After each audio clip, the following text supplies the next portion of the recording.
over 600,000 people go missing in the United States each year. Tens of thousands remain mysteriously missing. Hi, you guys. Welcome back to Mysteriously Missing. I'm Justine. I'm Karen. And happy holidays, everyone. Happy holidays. Today's case is actually quite interesting. We're going to be talking about Dr. Layne Towery, and he may go by his middle name, Layne. He is a doctor, and I believe he's a chiropractor.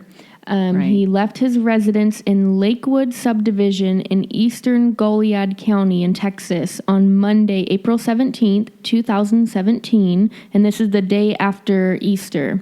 And he left at approximately 7:30 that morning for his drive to work in Victoria, Texas. And he never arrived to work, and he remains missing to this day. Right, and I think you're right. He does more commonly go by Layne. Yeah, he worked at a chiropractic office that he owned in Victoria, Texas. He was considered a holistic practitioner. His office is now closed now that he is missing. He had a Facebook page, and it said he offered pain relief. His office was listed at the 100 block of Mockingbird Circle in Victoria, Texas. Yeah, and that day he went missing, he was last seen wearing shorts and a pullover shirt, but he had likely changed clothes before leaving for his office because it was also reported that he may be wearing a black pullover shirt with white stripes on the sleeves and a San Antonio Spurs emblem on the front left side, a black cargo pants or black slick looking shorts, a white cap, brown hiking boots, or black lace-up chukka shoes, I'm not sure if I'm pronouncing that right, with white socks, a wedding ring, and a watch on his left wrist. He also may have been wearing glasses or some sort of sunglasses, and then there's no known tattoos or piercings that we have listed. Right, so, it was hot that day, so I think, 85 degrees, I think, was the weather. But I think that he sometimes changed on his way to work, and so they're not quite sure. Right. I know he was caught on surveillance camera, but they're not quite sure what he was wearing because he may have changed after leaving when he was caught on video. Mm-hmm.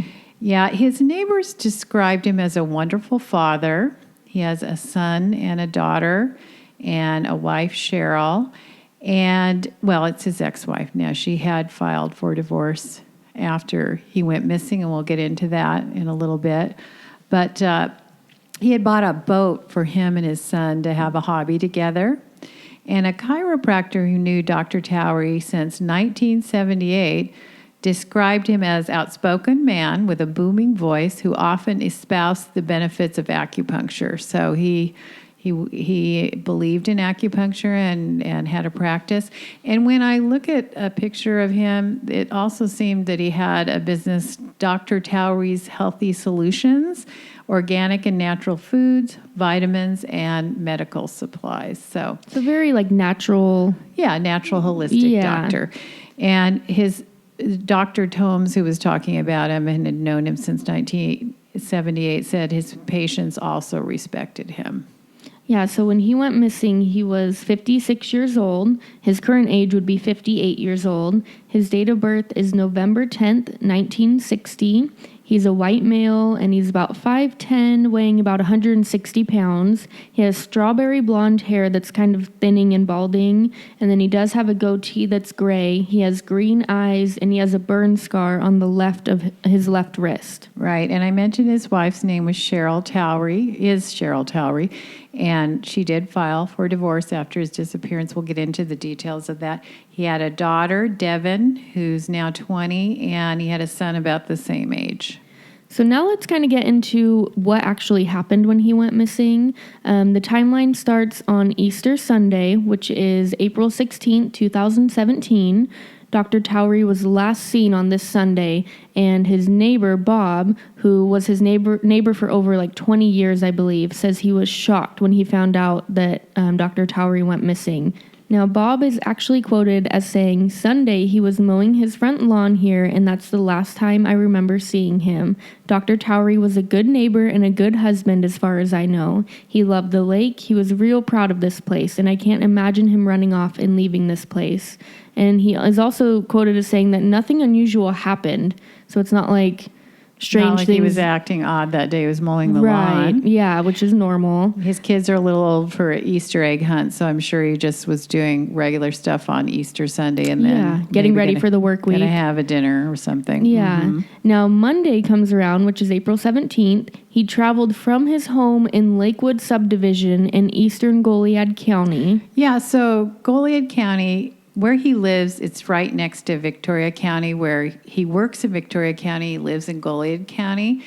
And when he drives to work that 22 miles, he passes over into Victoria County, Right. which is in Victoria, Texas. And then he was last captured on video surveillance at Walden's Mini Mart, which is located at 6098 Southwest Moody Street, just south of Victoria, Texas. Right. And he usually stopped there quite a bit on his way to work. An employee said he frequently stopped there for routine purchases, and, the stop's on his way. So obviously if he needed to grab something, it's an easy and quick place to pull over. And this trip would usually take about 25 to 30 minutes. To work. Right. And he had several appointments scheduled with patients on this Monday. And investigators say it's extremely unusual for him to fail to make these appointments, just like any doctor. I mean, if you have appointments scheduled, it'd be a little odd to not show up. Yeah, he was very conscientious. Yeah. Yeah, so then let's go to Tuesday, the next day after he went missing. His wife, or a family member, I imagine it was his wife, now ex-wife, reported him missing on Tuesday. I don't know why she didn't report him on Monday. I would have done it immediately when he didn't show up to work, but first maybe she waited the 24 hours and just started making phone calls around. Now, fast forward 3 weeks after he disappears, May 7th, 2017, on a Sunday, his truck was recovered, and his truck was a gray 2014 Ford F-150 pickup truck with a Texas license plate number HTV2298. And so that was like 20 days later. It was found on a Sunday, May 7th. And I think it was about 16 miles, wasn't it? South of the mini mart, where he was Right. stopping, total wrong direction for where he was going to work. Yeah, it's almost like he made a U-turn and just started It's heading like he back headed, to home. Well, actually, it was south. So his home was kind of west. He just went directly south. So it was recovered in a rural farm in southeastern, they're calling, but it was south when I look at the map. And it's reported on Murphy Road. Investigators believe Dr. Towery may have spoken to a driver of a 2008 to 2011, they're not sure which year, Dodge pickup on that road on the day of his disappearance. So that is very strange. Now, back in time a little bit, April 27th on a Thursday, 10 days after his disappearance, the truck had been seen there by a caretaker. He noticed the truck. It was parked along a fence at the end of a private road, a gravel road, deep inside a ranch, about 1.5 miles from the nearest public road. And we have a map of that, and you can see the highway, I believe it's 77. The area is very remote, and it's covered in brush. There was no sign of him at the scene. The truck still contained all of his personal belongings except for his cell phone, which was found 8 miles, quote unquote, 8 miles from the location of the truck in a different pasture. The police searched the surrounding area for 6 days but came up with no new leads. The GPS was on his truck. It reported he stopped at Walden's Mini Mart, which we had stated, and then before driving to the private road, and then the truck went down there, circled the area before being left in the spot it was found. Okay, I just have so many questions about this whole thing. I mean, his cell phone is 8 miles from his abandoned truck. In a pasture. Now, I know people can walk, miles in a day, but the fact that... That would have taken quite a while to Yeah, walk. and then you leave your truck, And then why would you leave your cell phone? Why would you just throw your cell phone in a pasture? And the only way, in my mind, that they could have found it was that it was on. Right. Because a pasture, oh my God, that's like a needle in a haystack. Yeah, exactly. And then so they found the cell phone from that. And have they checked the cell phone records? And why would it be 8 miles from there? Right. This case is getting very confusing. It's almost like someone had like picked him up or maybe was with him when they dropped the truck off. Yeah, let's park here, circle around, find a good place that won't be seen for a while. And then let's drive by this pasture and throw the phone out as far as we can. Maybe, or I mean, thinking on his side, maybe that's the only thing he had on him. And he said, if someone kidnapped me and I'm driving down the road with them and I threw something out, that could be a sign to the detectives that we went this way. Or you know he pressed 911 and threw it out and said, hopefully they'll be on this or something. Yeah, almost like a clue, like, because the truck's here. Yeah. Where did he go from this spot? And then they find the cell phone. Oh, he went north. You know what I mean? Yeah, but they didn't find the truck for so many days later that it did. What if that was a plan? It didn't help. Yeah. If he went voluntarily missing, then you'd want to ditch your cell phone. But don't just throw it out in a pasture. Yeah, I would turn it off too. Break the thing or and take the battery out. Yeah, get rid of it. It's very strange, that piece. Right. Mm-hmm. We do know that searchers, accompanied by a helicopter and dogs, failed to find anything of relevance within a couple miles. So they only went a 2-mile radius rather than the 8 miles where the phone was found. Yeah. And then a fellow Victoria chiropractor, Dr. Ray Freeman, said he was puzzled by the manner in which Towery's truck was abandoned. Freeman, who once considered starting a practice with Towery, said he still thinks about Towery to this day. Authorities believe Towery was taken against his will, and when his truck was located, they treated it as a crime scene. Which, in a minute, we'll get into something surprising about the Victoria area that I was surprised when I looked it up. Yeah.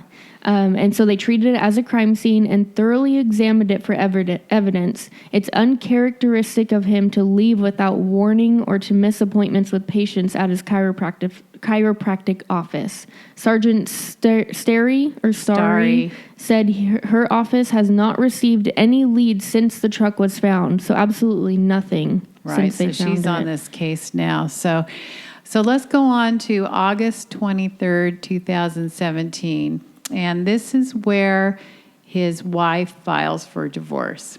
So 4 months after his disappearance, she stated she did this in order to get rights to the property she jointly owned with her husband.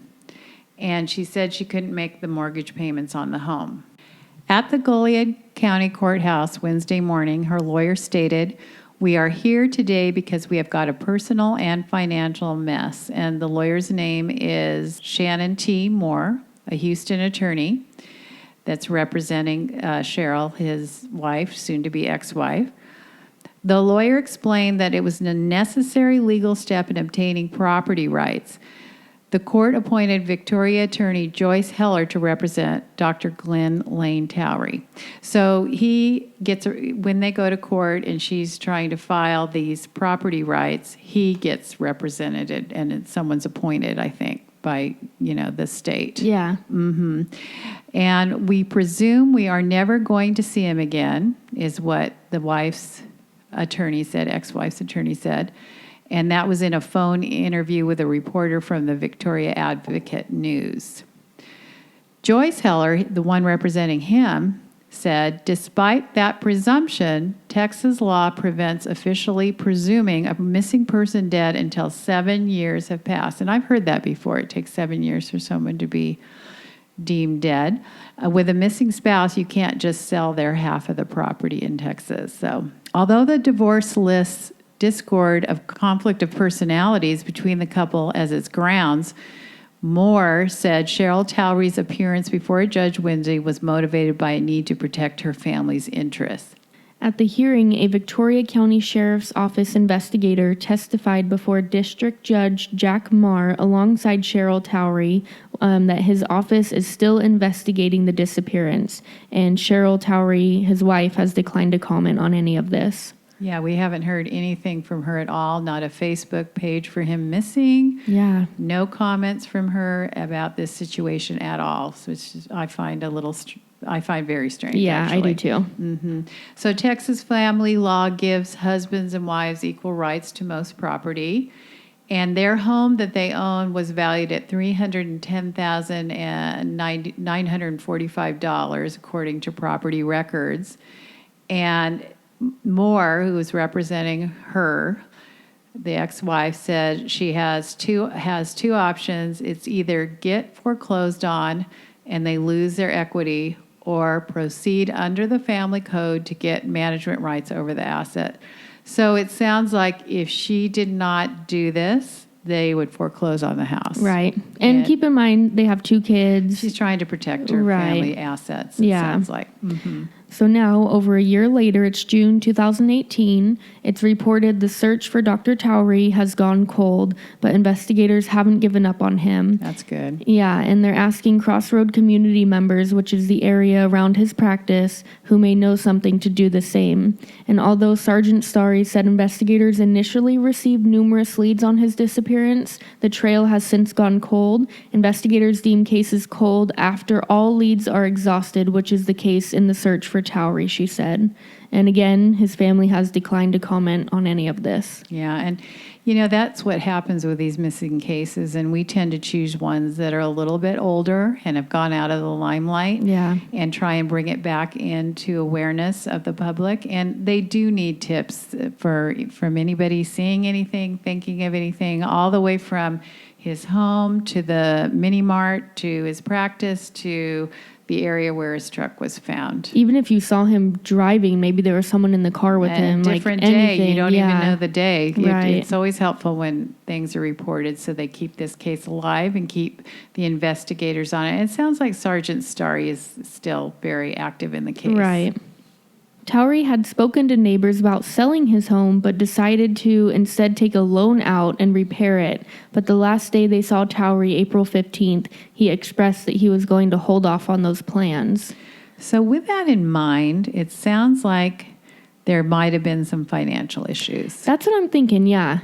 If you're going to take out a loan to make repairs, is the business, not doing as well as he thought? Mm-hmm. Or, is there financial issues? The picture we have, his home, he has a nice home. Beautiful. He's a doctor. Mm-hmm. I know doctors, you have a lot of loan payments, things like that, but I don't know. It would appear that you might not need to take out a loan. So yeah, again, that goes back to, did he go voluntarily missing? Right. And is he really missing? So, we don't want to put that on the family, but it just seems that is a possibility. It is. We like to talk about possibilities because the listeners are probably thinking it anyway. So here is the part that I found surprising. When I was looking at Google Maps at the area, it was beautiful. I mean, it looked like a very nice place to live. But when I went into the crime statistics, it stated that the population in that area is about 62,000 in the 2010 census. And I mentioned it was located 30 miles inland from the Gulf, so nice area, not too populated, just right. But when I went into the crime statistics, in 2015, it was rated at 291, and the U.S. average is 208. So it is higher than the U.S. average. And when I went into property crime, it was 281, and the U.S. average was 221. Now, according to the FBI's uniform crime reports, Austin, Texas was coming in as number 21, and then the city of Victoria placed in the top 10. And this is a list of the top crime cities in this area, the top ranked. Yeah, that was surprising to me. So as another possibility, he could have been abducted. He could have had a criminal act happen at the mini mart. And so, I wasn't even considering that so much until I saw these crime statistics. Right. And there's another doctor in this area who's another chiropractor, Dr. Leif Tomes. He said he has his own theories about what happened to Towery, and those theories involve foul play. Something more nefarious happened, he says. Although Toombs has heard rumors that Towery's disappearance was voluntary, he said he thinks they are without merit and even hurtful. He said Towery loved his family too much to have left on his own. It's not who he was a bigger man than that, Toombs said. Interesting, supporting that he wouldn't have gone voluntarily, so it could be due to crime. There's also websites that are indicating that there are holistic doctors going missing, and one of them, healthnutnews.com. You can look up this yourself, but they have quite a number of doctors that go missing, and their theory, I believe, is that the pharmaceutical companies aren't making money when these holistic doctors are doing their treatments, and so that there may be something going on there. If anyone has any information about this case, the Goliad County Sheriff's Office has a Facebook page, and Captain John Pate acknowledges the mystery of this case, and he's quoted as saying, "Everything seems to stop on April 17th. Since then, there have been no sightings, no calls, no internet activity, no financial transactions, nothing." So they are in great need of some tips on this case. Even if you have information that you think is not helpful when it comes to law enforcement, every little bit of information is, said Goliad Sergeant John Astari, who was made lead investigator after Towery's now ex-wife reported him missing. And I just wanted to give you these phone numbers. The Goliad County Sheriff's Office, their number is 361-645-3451, and the Victoria County Sheriff's Office is 361-574-8023. Also, if you have any information about the disappearance of Dr. Towery, you can call the Victoria Crime Stoppers, and their phone number is 361-572-4200. And remember, the Crime Stoppers is always anonymous, so that would be helpful. Right, and we're going to post some pictures on Instagram like we always do. We'll have pictures of the maps and the truck he was driving. We are working on our Facebook page, but we'll have our YouTube video up this Sunday. So just share this as much as you can and get the word out there. Right, and if you want to contact us, which we have had a couple family members contact us on other cases, and we always appreciate that in case the content is exactly as they want it. Our email address is mysteriously-missing411@gmail.com. And if you have any questions or any comments, you can always email us or even send us a message on Instagram as well. But we thank you guys so much for listening and just sharing our pictures and podcasts everywhere and just helping these families out. Exactly. Thank you guys. Thank you. Please like, share, subscribe to this podcast so that others can bring more awareness to this case and help family and friends bring their loved ones home.